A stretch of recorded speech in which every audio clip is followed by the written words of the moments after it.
et qui étaient slameurs aussi et qui avaient gardé leur nom, dont la formation avait le nom. Donc, pour trouver un concept, moi, le concept, ça a été celui de Le Caravage, parce que le peintre Le Caravage, Michelangelo Merisi, c'est l'artiste qui m'a le plus influencé depuis que j'essaye de créer des choses. Mais c'est un héritage qui est lourd à porter. Déjà, premièrement, c'est un peu compliqué parce qu'il y a un groupe de Grenoble qui s'appelle Caravage. Donc nous, il faut bien savoir que ça s'appelle Le Caravage, qu'on est de Lyon, et on fait pas du tout le même genre de musique que ce groupe de Grenoble. Pas du tout.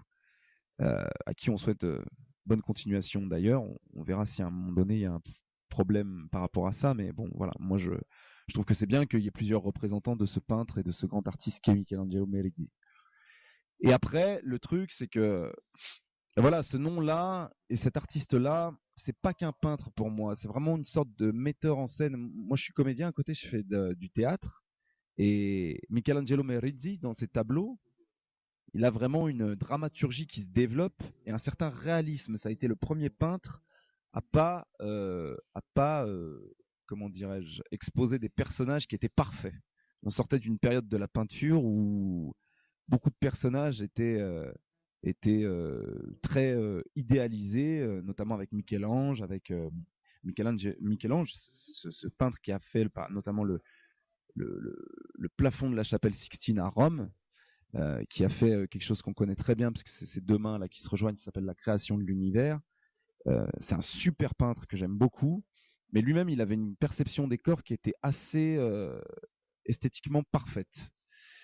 Caravaggio, lui, il a décidé de peindre la réalité telle qu'elle se présentait en bas de chez lui.